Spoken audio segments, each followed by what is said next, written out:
एक छोटी सी बात मैं आपको बताऊं कि अगर ये कानून आता है कि दो लड़के आपस में शादी कर लेंगे, तो इस कानून के अनुसार ठीक है, एक लड़का हस्बैंड एक लड़का वाइफ, ठीक है। अब ये एक छोटा सा बच्चा भी कह सकता है कि वाइफ का मतलब स्त्री और हस्बैंड का मतलब पुरुष। आप खुली आंखों से अपने आप को अंधा बनाना चाहते हो क्या कि पुरुष को आपने कहना शुरू कर दिया कि ये स्त्री है? ये तो बात वही हो गई कि मैं कहूँगा कि भाई सूरज पश्चिम में उगता है, तो आपको मानना पड़ेगा कि सूरज पश्चिम में उगता है। क्यों माने? ये सच्चाई है कि सूरज पूरब में ही उगता है, ये प्रकृति का कानून है। तो आप कौन होते हैं प्रकृति के कानून को बदलने वाले कि एक पुरुष को आप स्त्री बना रहे हो और स्त्री को पुरुष बना रहे हो। दो लड़कियों की शादी आपस में हो जाएगी तो एक लड़की वाइफ हो जाएगी और दूसरी लड़की हस्बैंड हो जाएगी, किस कानून के आधार पे? ठीक है। और सबसे बड़ी बात कि अगर उसमें पहले तो आपको डिसाइड करना पड़ेगा ना कि इसमें हस्बैंड कौन है, इसमें वाइफ कौन है, ये डिसाइड करना पड़ेगा, करना पड़ेगा। या फिर आप कहोगे कि दोनों बराबर हैं, ये भी डिसाइड करना पड़ेगा। ये कानून अगर आ जाता है, पहले से भारत में मैट्रिमोनियल केस पूरी दुनिया में, मैं पूरी दुनिया की बात कर रहा हूँ, पहले से मैट्रिमोनियल केसेस बहुत हैं। वैवाहिक संबंधों से संबंधित जितने कानून और केसेस पेंडिंग हैं वो बहुत हैं, बहुत। उसका समाधान तो हो ही नहीं पा रहा है। अब नए तरीके के हस्बैंड और वाइफ आएंगे और झगड़े लेकर आएंगे कोर्ट में। उसके लिए क्या अलग से ट्रिब्यून बनाएंगे, अलग से आप कोर्ट गठित करेंगे, कैसे करेंगे? और दूसरी चीज, इन दोनों में अगर तकरार होता है, डिवोर्स होता है, तलाक होता है, तो कौन किसको कंपनसेशन देगा? बीवी पति को देगी या पति बीवी को देगा? सबसे बड़ी चीज। दूसरी चीज कि बच्चे कहां से आएंगे? आप कहेंगे कि हम बच्चे गोद ले लेंगे। आप बच्चे गोद ले लेंगे तो क्या वो बच्चे आपके हैं? आप समाज से बच्चे गोद ले लेंगे, लेकिन इस समाज को आपका योगदान क्या है? आज तो बच्चे हैं तो गोद ले लेंगे, कल आपकी आबादी तो खत्म होते चली जाएगी ना। बहुत होगा तो 30 से 40 साल के बाद से स्थिति ऐसी आ जाएगी कि बच्चे होंगे ही नहीं, क्योंकि आप बच्चों को जन्म देने की प्रक्रिया ही बंद कर रहे हो। जिन देशों में, यूरोपियन देशों में, अमेरिकन देशों में, जहां कहीं भी लिव इन रिलेशनशिप का कल्चर है, यानी कि बिना शादी किए एक लड़का एक लड़की एक साथ रह रहे हैं, वहां की स्थिति है, वहां की सरकार अब डर रही है कि आबादी हमारी कम होते चली जा रही है। क्योंकि लिव इन रिलेशनशिप में अगर एक लड़का एक लड़की रहते हैं तो सबसे बड़ी चीज होती है, वो रहते हैं, लाइफ एंजॉय करते हैं, लेकिन उनके बच्चे नहीं होते, क्योंकि मैरिज करना होगा, उस रिस्पॉन्सिबिलिटी से अलग रहना चाहते हैं, बच्चे नहीं होते। अब ये लोग रह तो रहे हैं, लेकिन इनका इस समाज के लिए कोई योगदान नहीं। बहुत सारे देश हैं यूरोपियन कंट्रीज में जो डर रहे हैं कि आने वाले समय में हमारी आबादी खत्म हो जाएगी। बिल्कुल सही। यही भारत में भी होने वाला है। अब रही दूसरी बात कि जो लोग कह रहे हैं कि हम इस तरह के रिलेशन में, हमको आज़ादी चाहिए, हम आज़ादी से जीना चाहते हैं। आज़ादी एक इंसान की प्रकृति होती है। जब एक लड़का नौजवान होता है 15, 16, 17 साल, 18 साल के बाद, तो उसके अंदर कुछ हार्मोन्स होते हैं जो सेक्स हार्मोन्स हैं, वो विकसित होते हैं। एक स्त्री में, एक लड़की में भी ये ऐसे ही होता है। तो उस समय उसका खिंचाव होता है, ऑटोमेटिक दूसरे व्यक्ति की तरफ खिंचाव होता है। कई बार अप्राकृतिक खिंचाव भी होता है। उस अप्राकृतिक खिंचाव में को हम कहें कि भाई मेरे मन में ये इच्छा जग रही है, तो फिर मुझे इसके लिए आज़ादी दे दी जाए। तो आप सोचिए जरा, बहुत सारी मन में इच्छाएं जगती है। किसी इंसान को नशा करने की इच्छा जगती है, किसी इंसान को शराब पीने की इच्छा जगती है, कोई इंसान जीवन में दुखी होता है तो क्राइम भी करने की उसकी इच्छा जगती है ना। कोई इंसान, कोई नौजवान अगर ट्रैफिक में चल रहा है, जब रेड लाइट आती है तो उसकी जब गाड़ी रुकती है तो उसको बहुत अच्छा नहीं लगता है, वो फुल स्पीड में अपनी गाड़ी चलाना चाहता है, लेकिन यहाँ पे उसकी इच्छा का उल्लंघन हो रहा है, उसकी आज़ादी का उल्लंघन हो रहा है। तो क्या आप ट्रैफिक रूल हटा देंगे? क्या हमारे अंदर की इच्छा जग रही है तो उस इच्छा की पूर्ति के लिए हम किसी भी तरीके से आज़ादी दे देंगे कि जो मर्जी तुम्हें करना है करो? तो इसका मतलब आने वाले समय में आप क्राइम को भी लीगलाइज करने जा रहे हैं क्या? क्योंकि लाखों करोड़ों लोग दुनिया भर में हैं जो क्राइम करना चाहते हैं, और प्रत्येक चोर, प्रत्येक मर्डरर किसी न किसी अच्छे लॉजिक के साथ, अपने मन को समझाने वाले लॉजिक के साथ ही आता है कि मैं इस कारण से अपराध कर रहा हूँ। तो क्या आप उसको भी लीगलाइज करने जा रहे हैं या उस पर कंट्रोल करेंगे? जी, है ना? तो आप अगर इस तरीके से देखेंगे तो आज़ादी की बहुत इच्छा होती है, लेकिन फिर भी हम वही आज़ादी देते हैं जो जिससे कि समाज का या उस व्यक्ति का कल्याण हो। जिस आज़ादी से किसी दूसरे के जीवन में समस्या खड़ी हो आने वाले टाइम में, वो आज़ादी घातक है। आप अगर पिता हैं और आपका एक बेटा है, जो हमारे भारत के कल्चर में शुरू से रहा है कि बच्चे जो पढ़ाई करते हैं, अगर लड़का पढ़ाई कर रहा है तो अक्सर माता पिता यही कहते हैं कि आप अपोजिट जेंडर से, विपरीत जेंडर से, विपरीत लिंग से दूर थोड़ा रहो। लड़की है तो लड़की को कहते हैं थोड़ा बेटा डिस्टेंस मेंटेन करके रखो, लड़के को भी डिस्टेंस मेंटेन करके रखो। अब अलग बात है, आज़ादी में अब को एजुकेशन चल रहा है तो लड़के लड़की एक साथ पढ़ाई करना बात अलग है, लेकिन एक डिस्टेंस बनाने की कोशिश की जाती है। लेकिन ये कानून अगर आ जाएगा तो फिर क्या होगा? आने वाले समय में आप अगर पिता हैं तो आपको डर लगने लगेगा कि मेरा बेटा जिस लड़के के साथ मिल रहा है, जुल रहा है, उसके साथ बहुत उसकी घनिष्ठता है, क्या पता कहीं दूसरे तरह का रिलेशन ना हो रहा हो और कल आकर ये कहे कि ये मेरा पति है या मेरी पत्नी है और वो शादी करके आ जाए। फिर क्या करेंगे आप? आपकी बेटी कहीं जा रही है और दूसरे लड़कियों के साथ बहुत घनिष्ठता है, बहुत क्लोज उसके संबंध है और फ्रेंडशिप है, तो क्या आपको शक नहीं होगा कि कल को मेरी बेटी कहे कि भाई ये जो मेरी मित्र है अब मैं इससे शादी करने जा रही हूँ? आप रोक पाएंगे? यानी आने वाले टाइम में क्या होगा? पहले तो हम कहते थे कि लड़के को लड़कियों से दूर रखते थे, लड़कियों को लड़के से दूर रखते थे, अब तो लड़कों को लड़कों से भी दूर रखना पड़ेगा और लड़कियों को लड़कियों से भी दूर रखना पड़ेगा। इससे तो पूरा समाज विकृत हो जाएगा। और कितने दिन आप पाबंदी में रखेंगे अपने बेटों को और बेटियों को?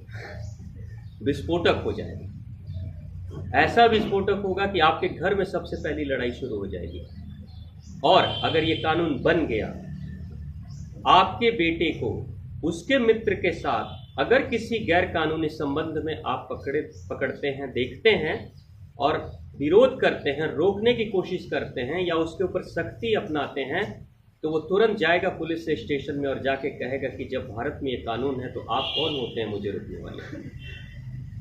आप कौन होते हैं मुझे रोकने वाले?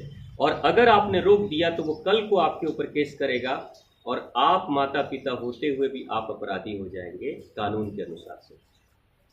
और नहीं तो चुपचाप देखते रहिए, जो हो रहा है चुपचाप आप देखते रहिए।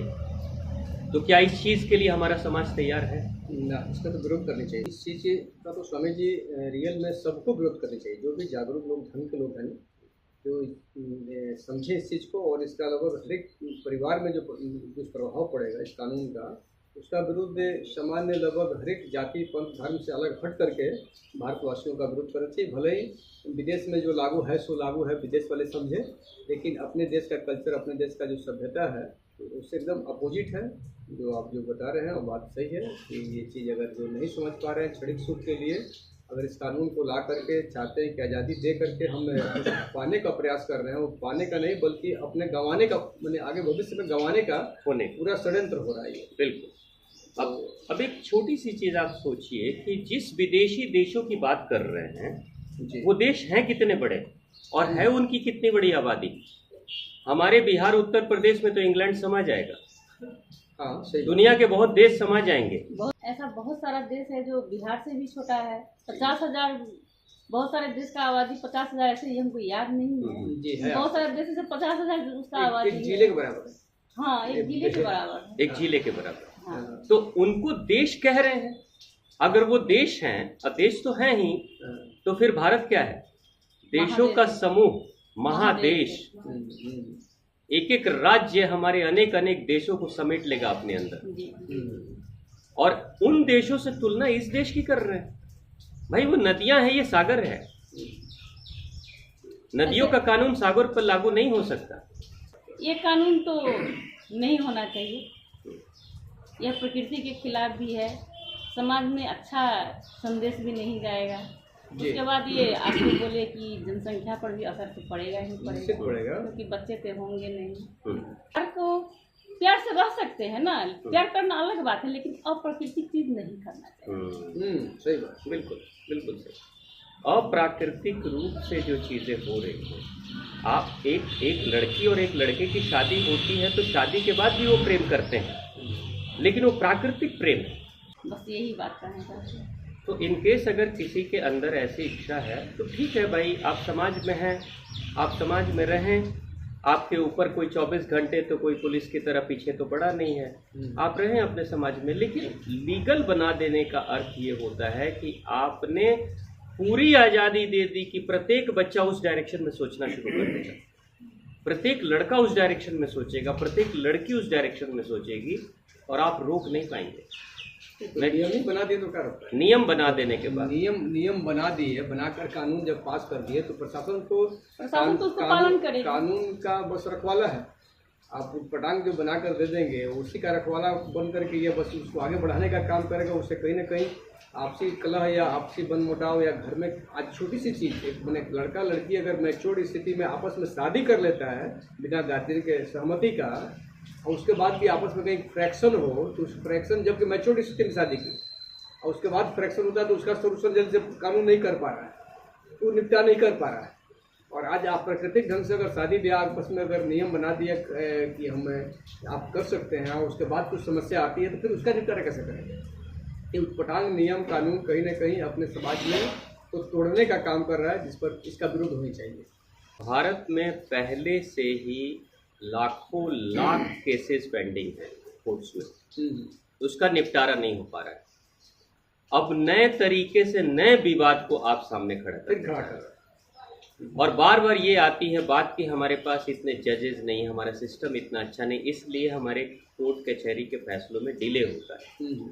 तो ये नई समस्या क्यों खड़ी कर रहे हैं? और सबसे बड़ी बात, आप इस समाज को, आप अगर ये कानून बनाने जा रहे हैं या इस कानून को अनुमति देने जा रहे हैं तो आने वाली नई पीढ़ी को क्या जवाब देंगे? आने वाली पीढ़ी पर कहेगी कि किस आधार पे आपने इस कानून को बनाया जो कि प्रकृति के खिलाफ है, नेचर के खिलाफ है, तो आप क्या जवाब देंगे? आप सिर्फ ये कहेंगे कि हम बहुत मॉडर्न थे तो मॉडर्नाइजेशन में हम कोई भी कानून कर लेंगे, कोई भी कानून बना देंगे, किसी भी नियम को पारित कर देंगे। भाई आपका विवेक क्या कहता है? आपका विवेक क्या कहता है? बहुत सारी चीज़ें इस समाज में होती है जो गलत है, लेकिन उसको आप आज़ादी देने के लिए कानून तो नहीं बनाएंगे। आप कानून नहीं बनाए। अगर कानून बना देंगे, मैं आपको एक छोटी सी बात बताऊं, अभी ये कानून बन चुका है कि भाई बच्चों के ऊपर सख्ती नहीं करनी है, बच्चों की पिटाई नहीं करनी है, जैसे स्कूलों में बात होती है, तो मैं भी उसके समर्थन में नहीं हूँ कि बच्चों की पिटाई करनी है। लेकिन आज उसका साइड इफेक्ट बता रहा हूँ क्या हो रहा है। मैं बहुत सारे शिक्षकों से मैं बात करता हूँ, स्कूल के शिक्षकों से, वो कहते हैं कि हमें डर लगता है कि अगर थोड़ी सी भी सख्ती करेंगे, थोड़ा भी डांट के बात कर लेंगे बच्चे को, अगर वो बच्चा ठीक से पढ़ाई नहीं कर रहा, होमवर्क नहीं कर रहा है, तो वो कंप्लेन करता है, उसके माता पिता चले आते हैं और आगे कंप्लेन करके वो कोर्ट कचहरी में भी जा सकते हैं, है ना, केस भी कर सकते हैं। ठीक है, तो वैसे स्थिति में आज हालत ऐसी हो रही कि शिक्षक, स्कूल में पढ़ाने वाले शिक्षक कहते हैं तुम्हारी पढ़ाई बेहतर हो ना हो, तुम्हें ज्ञान मिले ना मिले, तुम जीवन में बेहतर करो ना करो, मेरा काम है सिलेबस पूरा करना, मेरा काम है तुमको सर्टिफिकेट देना, मार्कशीट देना, तुम ये मार्कशीट पकड़ो, तुम ये डिग्रियां लो, तुम्हें ज्ञान मिले ना मिले कोई फर्क नहीं पड़ता है, हम अपनी ड्यूटी बचा कर रखें, हम अपनी सैलरी लेते रहें। भारत का आने वाली जो पीढ़ी है वो कैसी हो उसकी कोई चिंता आज के शिक्षक नहीं कर रहे हैं, सिर्फ इसे कानून के कारण। पिता की बात आज मतलब करीब एक हफ्ते पहले की बात बता रहा हूँ। एक शहर में बेटा कुछ गलत कर रहा था तो पिता ने हाथ उठा दिया उसके ऊपर, बेटे के ऊपर हाथ उठा दिया। ठीक है, अब बेटा तुरंत से उठता है और वो 100 नंबर पे डायल करता है और पुलिस को बुला लेता है। अब जब ये कानून बन चुका है तो पुलिस भी आई, पिता ने सब कुछ बताया कि भाई ये है, क्या क्या है, किन कारणों से ये सब हुआ, लेकिन पुलिस सपोर्ट कर रही है, उसी की बेटी की सपोर्ट कर रही है। तो उस पिता के मन में क्या विचार आया कि भाई मेरा अब बेटा नहीं रहा, अब मेरा बेटा नहीं रहा। जब बेटा नहीं रहा, वो लगाव नहीं रहा, तो फिर उसके भविष्य की भी क्या चिंता? तुम अपनी ज़िंदगी जियो, हम अपनी ज़िंदगी जिएंगे। उसमें प्रशासन क्या करेगा? उसमें प्रशासन क्या कर लेगा? और विदेशों में क्या हो रहा है? विदेशों में यही कानून है, और इस कानून के नतीजे में क्या हो रहा है? 16 साल 18 साल के बच्चे को बस पिता भी कहता है अब जाओ, तुम राष्ट्र की प्रॉपर्टी है, जो करना है करो, मैं आज़ाद हूँ, मैं चाहूँ शादी करूँ। माँ कहती है कि मैं उधर शादी करूँ, पिता उधर शादी करे, कहीं भी करे कोई फर्क नहीं पड़ता। यानी कि परिवार टूट रहा है धीरे धीरे। यही स्थिति भारत में आने वाली है। और भारत के परिवारों को तोड़ने का ये बहुत बड़ा साजिश है। आप टीवी सीरियल्स देख लीजिए, जो कल के फिल्मों में हुआ करता था कि लोग कहते थे कि फिल्म में गंदे सीन दिखाए जाते हैं, असामाजिक बातें की जाती हैं, तो माता पिता रोकते थे अपने बच्चे को, नहीं जाने देते थे। अब तो वही चीज़ घर घर में टीवी सीरियल्स में हो रहा है। एक पति के 4 अफेयर चल रहे हैं, एक पत्नी के कई अफेयर चल रहे हैं, ये टीवी सीरियल्स में दिखाया जा रहा है। और बच्चे देख रहे हैं, बड़े देख रहे हैं, दादा दादी भी बैठ के वही देख रहे हैं। ये परिवार टूट रहा है। तो जो परिवार टूट रहा है, जब ये परिवार टूट जाएगा, उसके बाद से क्या फिर से परिवार को बचा पाएंगे? आज यूरोप और दूसरे देशों की हालत क्या हो रही है? परिवार टूट चुका है पूरी तरीके से, और टूट रहा है तो धीरे धीरे लोग डिप्रेशन के शिकार हो रहे हैं, क्योंकि एकाकी जीवन जी रहे हैं, अकेले हो जा रहे हैं। आप अकेले कब तक जिएंगे? एक समय जरूर आएगा, मन करेगा कि अपनी फैमिली से मिले, लोगों से मिले, लेकिन अब फैमिली नहीं रही। ये स्थिति अब आने वाली है यहाँ पे। और कई तरह के कानून तो पहले से ही हैं जो गलत हैं, अंग्रेजों के समय से भी कानून बने हैं, वो कानून हटाने और बदलने की ज़रूरत है। अब नई तरह की समस्या वाला कानून अब हम लाने की प्लानिंग कर रहे हैं।